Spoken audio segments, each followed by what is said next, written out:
ब्रह्मा जी का दिन जब प्रातः काल होता है तो जैसे एक दुकानदार अपनी दुकान फैलाना शुरू कर देता है, ऐसे ही त्रिगुण अहंकार के द्वारा इस सृष्टि की रचना होती है। शतोगुण जनित, रजोगुण जनित, तमोगुण जनित, तीनों प्रकार की प्रकृति के अलग अलग स्वभाव, अलग अलग प्रभाव, पर आत्मस्वरूप एक है। ये प्रकृति का प्रभाव है। पंचभूत, मन, बुद्धि, अहंकार, ये अष्टधा अपरा प्रकृति है और जीव भगवान सच्चिदानंद श्री हरि का अंश है, भगवत स्वरूप है। पूरे दिन ये सृष्टि का विस्तार होता रहता है। फिर जब रात्रि का समय आता है उसे प्रलय कहते हैं। ब्रह्मा जी का समय 4 अरब 32 करोड़ वर्ष का एक दिन होता है। अपने मनुष्य वर्ष से 4 अरब 32 करोड़ वर्ष का एक दिन होता है और 4 अरब 32 करोड़ वर्ष की एक रात्रि होती है। दिन में सजाते हैं संसार को और रात्रि में प्रलय होती है। ऐसे एक दिन रात, फिर एक वर्ष, ऐसे 100 वर्ष की आयु ब्रह्मा जी की। जब 100 वर्ष की आयु होती तब महाप्रलय होता है, ब्रह्मा का भी नाश हो जाता है। नाश का तात्पर्य जो ब्रह्मा स्वरूप है वो भी लय होकर हरि में लीन हो जाता है। केवल हरि, केवल हरि, दूसरा कोई नहीं। तो जब रात्रि का समय आता है 4 अरब 32 करोड़ वर्ष बाद, तब प्रलय होती है। कितना भयानक कष्ट है प्रलय में। हमें तो कष्ट ही कष्ट है। अगर मुक्त नहीं होते तो कष्ट ही, मरना कष्ट, जीना कष्ट, फिर जन्मना कष्ट, फिर रोग कष्ट, विषाद, हर्ष, शोक, भय, मान, अपमान, पूरा जीवन, पूरे जन्म के जन्म जब विचार करके देखो तो यहां कष्ट के सिवा कुछ हाथ नहीं लगता है। पूरा जीवन हो गया कमा के, मर गए, फिर कुछ नहीं, फिर नई पढ़ाई, नई योग्यता, नया धन, नया परिवार, फिर मर गए, फिर कब से चल रहा है। अच्छा, ये ही चलता रहे, इतना ही नहीं, एक बार इसके बाद फिर प्रलय होता है। प्रलय में कैसी भयावह स्थिति होती, भय ही भय है। इसलिए भगवत प्राप्ति अनिवार्य है, अनिवार्य, अत्यंत अनिवार्य है। जिस समय शाम होती ब्रह्मा जी की, प्रलय शुरू होता है। धातु पपलो आसन्ने व्यक्तम द्रव्य गुणात्मकम अनादि निधन कालो हव्यक्तायापकर्षति शतवर्षा हृणावृष्टिर भविष्यत्युल्बणा भुवि तत्कालोपचितोष्णार्को लोकास्त्रीन प्रतिपिष्यति। जिस समय प्रलय का समय आता है तो ये पूरी सृष्टि मूल की तरफ खिंचने लगती है, भगवान की शक्ति से समेटने लगती है। उस समय 100 वर्ष तक एक बूंद पानी नहीं बरसता, 100 वर्ष तक सूखा पड़ता है। शतवर्षा अनावृष्टिर, 100 वर्ष तक एक बूंद पानी नहीं, तो पृथ्वी का सारा पानी सूख जाता है।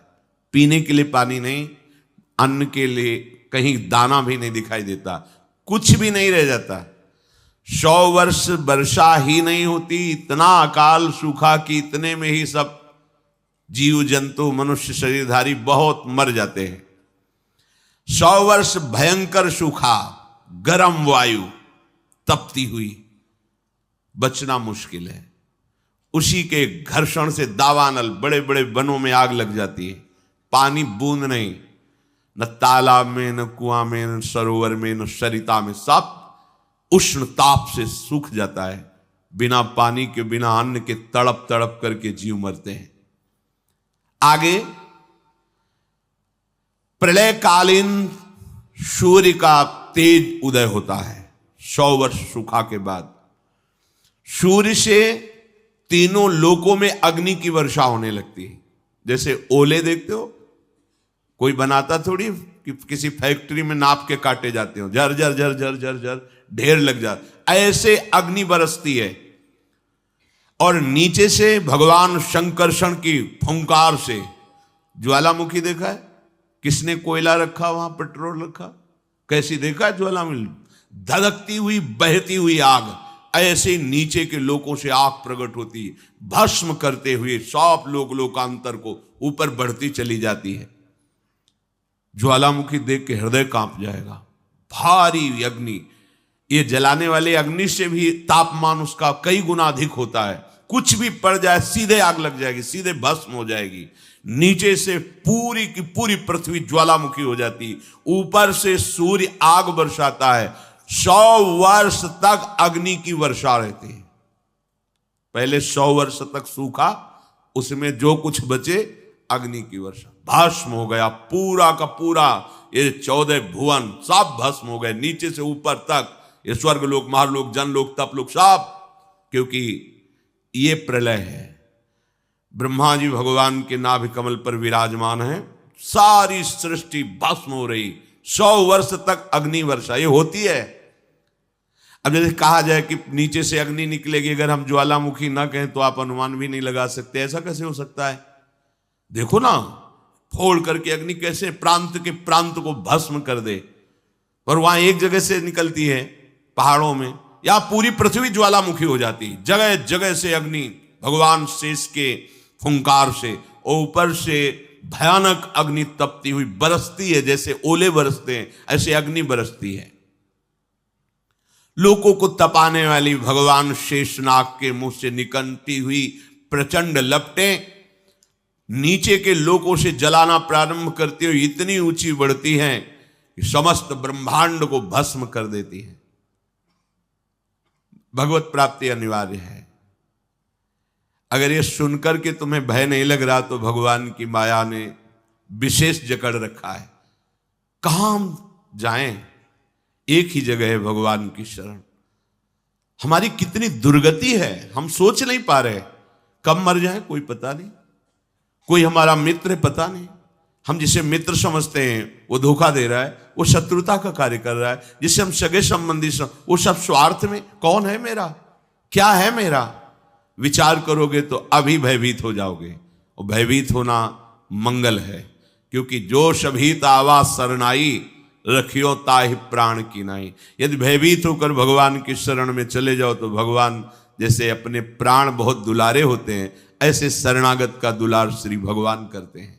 एकमात्र हमारे बचने का उपाय भगवान के वचन से समझ लीजिए। वो कह रहे मामेव ए प्रपद्यन्ते माया में ताम तरंती। केवल मेरी शरण हो जाओगे तो मैं बचा लूंगा, नहीं तो इस भव समुद्र से बचना बहुत कठिन है। बड़ा दुखदाई है, अभी समझ में नहीं आ रहा, बड़ा दुखदाई है। कार में बैठे बैठे मुस्कुराते हुए पूरा परिवार जा रहा है, अंदर से पता नहीं क्या हुआ, कार में आग लग गई, सब भुन गए पूरा परिवार। प्रतिपल भय, प्रतिपल दुख, प्रतिपल अशांति, मृत्यु हमारे सिर पर सवार रहेगी जब तक भगवान नहीं मिल जाते। यही अवसर है, मनुष्य जन्म में आप भगवान को प्राप्त कर सकते हो।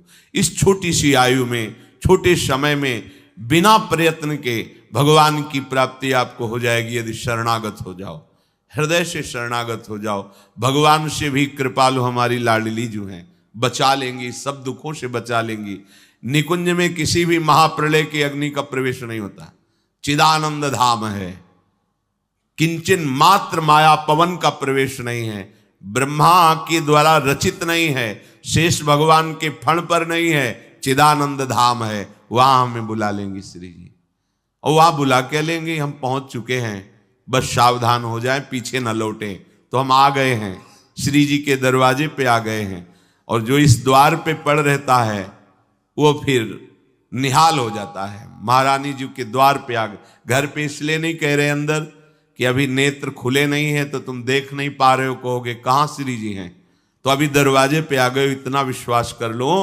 और निरंतर रसिकों की आज्ञा में रहो, एक कदम भी आज्ञा के विमुख न रखो, तो बिना किसी प्रयास के तुम्हें श्री जी की प्राप्ति हो जाएगी। पक्का मान लो, बिना प्रयास के। बस तुम्हारे अंदर एक धारणा बन जानी चाहिए, अब आज्ञा के बिना हमारा कदम नहीं बढ़ेगा, अब जो ही कहें करें हम सोई, बस इसके परिणाम स्वरूप लाडली जी आपको कृपा करके अपने निकुंज में बुला लेंगी, जहां माया का प्रवेश ही नहीं है। ये सब मायाकृत सृष्टि का प्रलय होता है।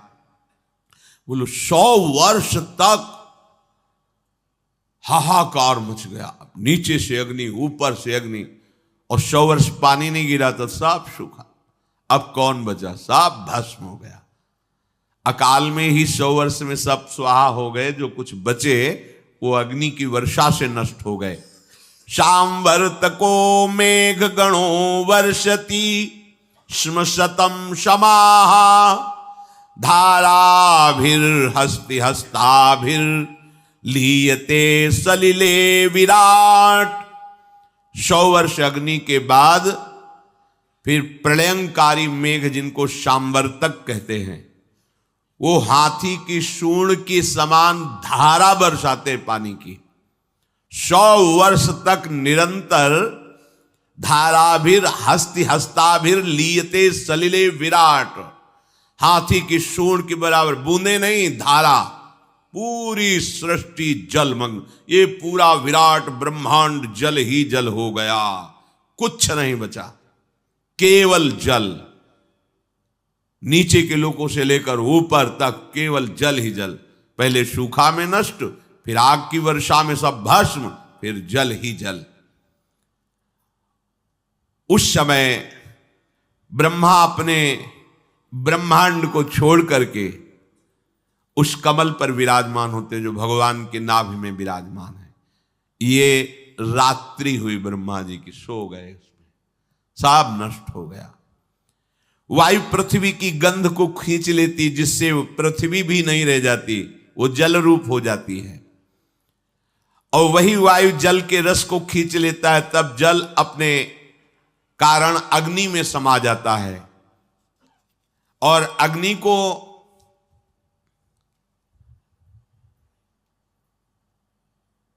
अंधकार में जितना तेज है वो सब छीन लेता है।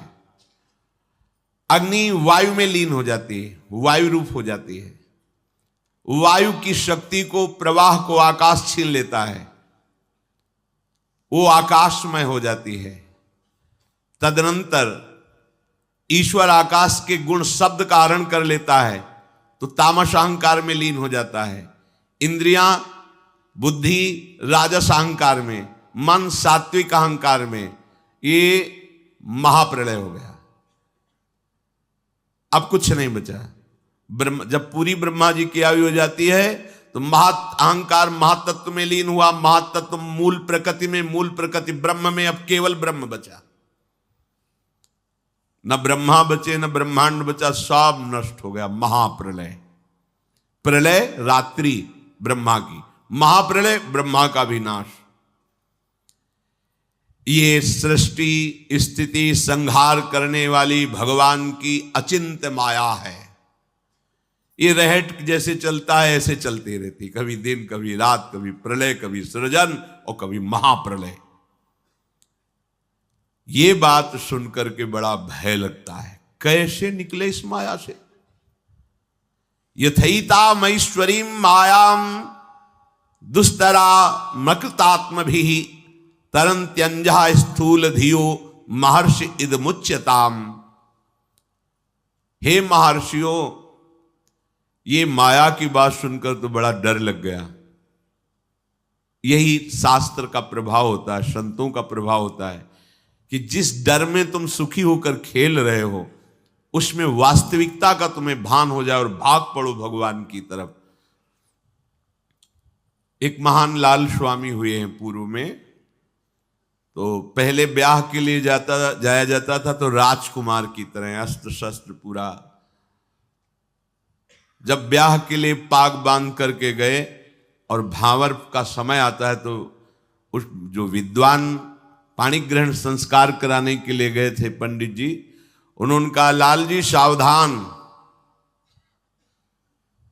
तो उनका सावधान का मतलब, बोले अब आप पाणी ग्रहण संस्कार करने जा रहे हैं भावर, अब आप गृहस्थ बंधन में बंधने जा रहे हैं, उनके कुछ नियम हैं। वर की तरफ से कुछ 7 वचन, लड़की की बड़ा शास्त्रीय विधान रहता था।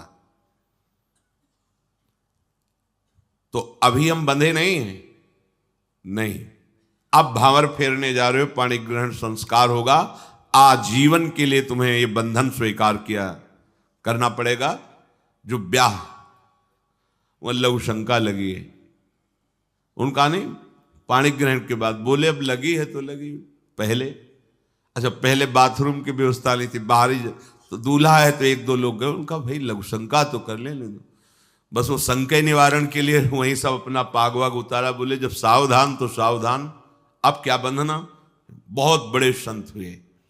एक बार तुम्हारी समझ में आ जाए कि तुम जिसे सुख समझते हो वो दुख में कूदने जा रहे हो, वो बंधन है। अगर गृहस्थी में भी जाओ तो हरि का आश्रय लेकर भजन करते हुए जीवन व्यतीत करो, नहीं तो बहुत दुख भोगना पड़ेगा। मरना कोई समस्या का हल नहीं है। जो अपने अज्ञानी लोग सोच लेते हैं चलो मर जाएंगे, झंझट खत्म हो जाएगी। नहीं नहीं, ये झंझट मरने से खत्म। मरना क्या है? एक स्वप्न है, आंख खुलेगी फिर नया जन्म, फिर नया प्रपंच, फिर नया दुख। कैसे कैसे दुख हैं। शरीर है पर चल नहीं सकते, एक कदम भी उठाना है तो दूसरा। कैसा जीवन, पूरे जीवन आंख नहीं है, कुछ देख नहीं पा रहे, कान नहीं, कुछ सुन नहीं पा रहे, जवान नहीं, कुछ बोल नहीं पा रहे। खाने की व्यवस्था है, लीवर फेल हो चुका है। लीवर बढ़िया है, भोजन की व्यवस्था नहीं। देखो ना, भोग भोग रहे हैं, तृष्णा बढ़ रही है, कामना बढ़ रही है। तृष्णा कामना से पीड़ित होकर अधर्म आचरण किया, जेल भोग रहे, नरक भोग रहे। क्या है ये प्रपंच? जरा कभी पर विचार करने का समय कहां देती माया। वो तो प्रवाह में बस बहाए चली जा रही। बड़े भाग्यशाली जन हैं जिनको सत्संग मिलता है, शास्त्र स्वाध्याय मिलता है और विचार करने का अवसर मिलता है। प्रश्न हुआ कि जिन्होंने मन को भोगों में फंसा रखा है, मन पर विजय नहीं प्राप्त की, इंद्रियों को विषयों से विलग नहीं किया, शरीर में अहम बुद्धि रखते हैं, वो इस प्रबल माया से, प्रचंड माया से कैसे मुक्त हो सकते हैं? कोई उपाय है? जिनका मन वश में नहीं हुआ, जिनकी इंद्रियां भोगों में लगी, शरीराभिमानी हैं, हम सब इसी कोटि के हैं। देख लो ना, बातें चाहे जितनी बनाओ, शरीर को हम अपना स्वरूप मानते हैं, मन इंद्रियों के भोग को हम अपना सुख मानते हैं। कितना बड़ा अज्ञान है। इंद्रियां भोगों को भोग रही हैं, मन भोगों का संकल्प करवा रहा है, शरीर चेष्टाएं कर रहे, फंस आप रहे हो। आप कहीं भी नहीं है भोग में, पर फंस आप रहे हो। यही माया फंसाए है। आपको किसी भी भोग की आवश्यकता नहीं, आप चिदानंद सुख स्वरूप हैं।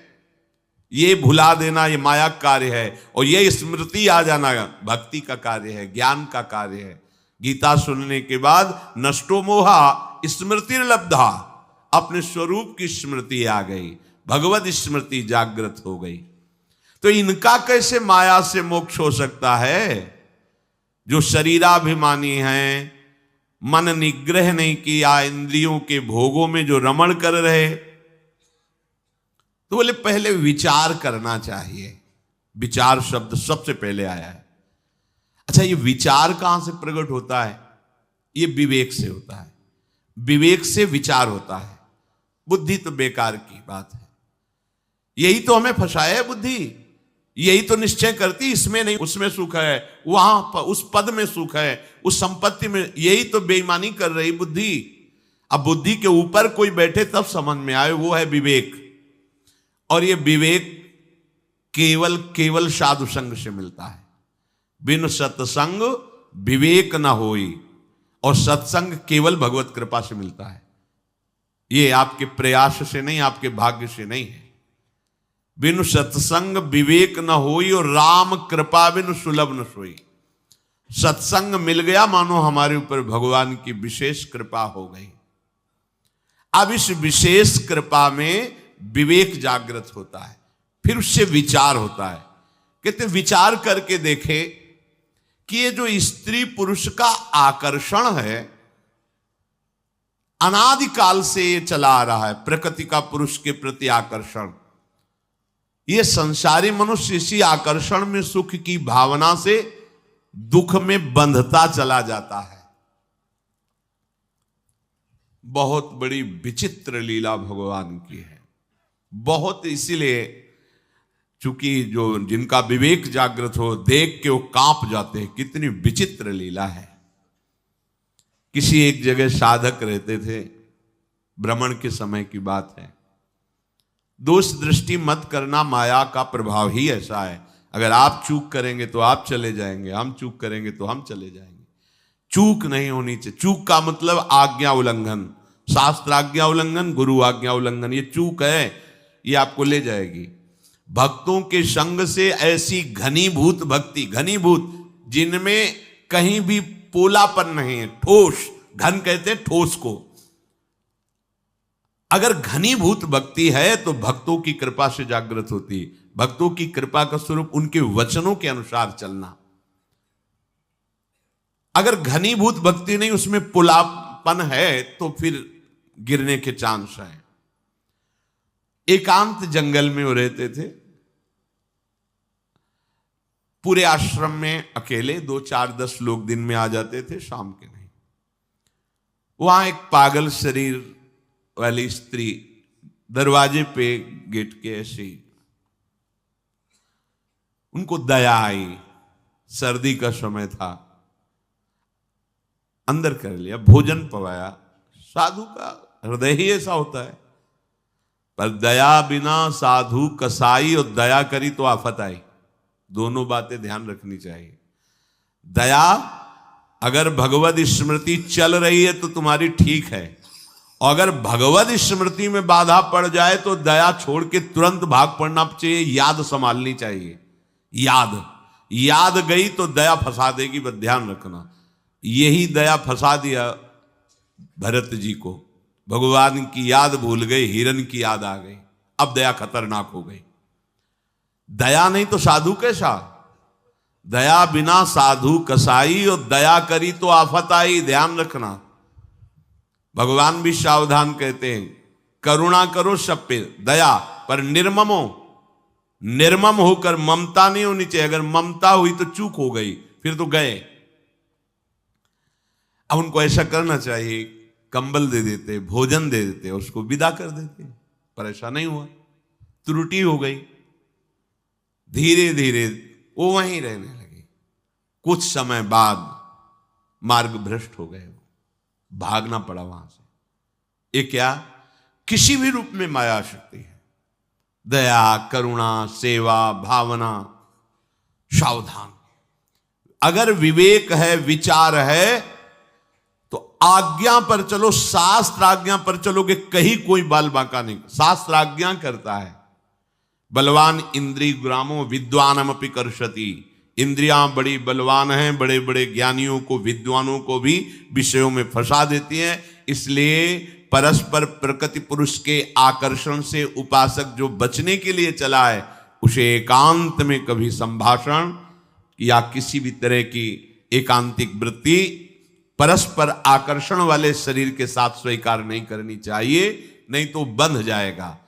देखो ना, सुख की प्राप्ति के लिए वो चेष्टा करता है और उससे बड़े बड़े दुखों का सामना करना पड़ता है। जो पुरुष भगवान की इस माया से पार जाना चाहता है, उसको ये विचार करना चाहिए कि मैं सारी चेष्टाएं सुख के लिए कर रहा हूं, फिर मुझे दुख क्यों भोगना पड़ रहा है। ये बात बहुत सुंदर बात। कर्मण्यारभमाणानाम दुख हत्यै सुखाय च। मैं तो कर्म जितने भी कर रहा हूं सुख के लिए कर रहा हूं, फिर मुझे दुख क्यों भोगना पड़ रहा है। इसका मतलब जिसे हम सुख समझ रहे हैं वो दुख है। दुखालयम, भगवान कह रहे दुख योनयः, इससे प्रकट ही दुख होता है। देखो, विचार करना चाहिए। नित्यार्तिदेन वित्तेन दुर्लभे नात्म मृत्युना गृहापत्याप्त पशुभि का प्रीति साधितैश्चलैः। एक धन को ले लो, इसमें हमारी सुख बुद्धि हो गई, दिन दिन इसको बढ़ाने की अंदर लालसा बढ़ी। अब चाहे पाप से कमाई हो, चाहे हिंसा से, चाहे व्यभिचार से, अक्षरशः सत्य है, अपने हृदय को नाप के देख लेना, शास्त्र है। इसके पाने के लिए बड़ी बड़ी कठिन क्रियाएं, दुखद क्रियाएं करता है। इसी बात से तो घृणा हुई थी पिंगला जी को। जनकपुरी में, विदेहराज की नगरी में ये वैश्यावृत्ति करती थी, अपने शरीर को बेच करके धन कमाना। शरीर को सजा करके दरवाजे पे बैठी, जो व्यक्ति आता सोचती मेरे ही पास आ रहा है, मुझे धन प्रदान करेगा। 12 बज गए रात्रि तक कोई नहीं आया। हर व्यक्ति को इसी भावना से देखती, जल गया हृदय, एकांत से धिक्कार है मेरे इस जीवन को। हमारे हृदय में प्रभु बैठा हुआ है, मैंने आज तक उसे, मैं विदेहराज की नगरी में रहती हूं, ज्ञानियों की नगरी में, और कितना निकृष्ट आशा, शरीर से भोग, भोग से धन, धन से फिर भोग। अब नहीं, देखो इतनी महान हो गई कि भगवान दत्तात्रेय जी ने 24 गुरुओं में एक गुरु पिंगला जी को भी माना। और चतुरासी जी जैसे रस समुद्र ग्रंथ में, वाणी जी में महाप्रभु ने पिंगला का उदाहरण दिया। यह जो एक मन बहुत ठौर करी, कही कौने सच पायो, जहां तहां विपत्ति जार जुवती।